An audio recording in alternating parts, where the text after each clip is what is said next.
కాల సర్పదోషాన్ని వదిలించుకోవడానికి నాగ పంచమి నాడు ఈ నివారణ పాటించండి.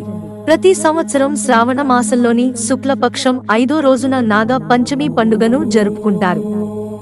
ఈ రోజున నాగదేవతను పూజించడం శుభప్రదంగా భావిస్తారు.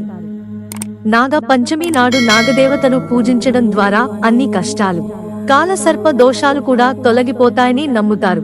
దృక్పంచాంగం ప్రకారం ఆగస్టు 9వ తేదీ శుక్రవారం శ్రావణ మాసం శుక్లపక్షంలోని పంచమి రోజున నాగ పంచమిని జరుపుకుంటారు. ఉదయతిథి నమ్మకం ప్రకారం ఆగస్టు 9న నాగ పంచమి. పంచాగ్ ప్రకారం శ్రావణ మాసంలోని శుక్లపక్ష నవమి ఆగస్టు 9. ఆగస్టు 8 రాత్రి ఉదయం 12:36 ప్రారంభమై ఆగస్టు 10వ తేదీ తెల్లవారుజామున 3:14 ముగుస్తుంది. అందుకే ఆగస్టు 9న నాగ పంచమిని జరుపుకోనున్నారు.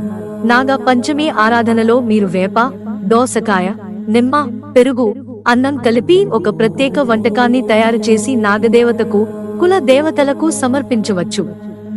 కాలసర్ప దోషం విషయంలో నాగ పంచమి రోజున శివుడిని పూజించి మహామృత్యుంజయ మంత్రం జపించాలి. గంగాజలంలో నల్ల నువ్వులను కలిపి శివునికి అభిషేకం చేయండి. వెండి లేదా రాగితో చేసిన ఒక జత పాములను కూడా పవిత్ర నదిలో వదలవచ్చు లేదా శివలింగంపై సమర్పించవచ్చు.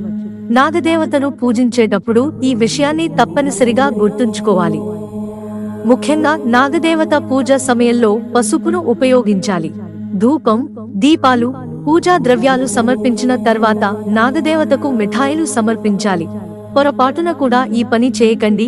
నాగ పంచమి రోజున భూమిని తవ్వడం అశుభం అని నమ్ముతారు. అంతేకాకుండా నాగ పంచమి రోజున నాగలిని కూడా భూమిలో ఉపయోగించరు. ఈ రోజు సూదిలో దారం వేయకూడదని అంటారు. ఈ రోజున పాన్ లేదా ఇనుప పాత్రను నిప్పు మీద పెట్టడం కూడా అశుభంగా భావిస్తారు. కాలసర్ప దోష నివారణలు. కాలసర్పదోషం నివారణకు పలు చర్యలు చేపడతారు.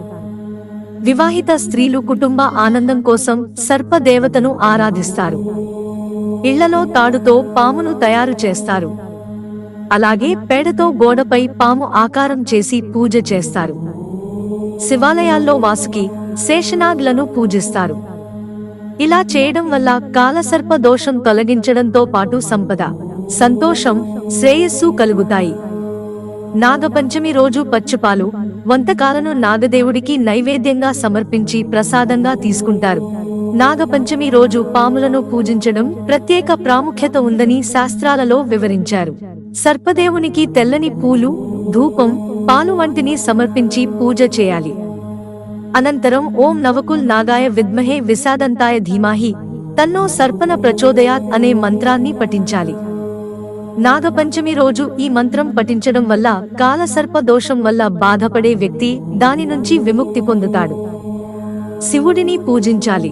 మిత్రులారా, ఛానల్ సబ్స్క్రైబ్ చేసుకోవడం మర్చిపోకండి. ధన్యవాదాలు.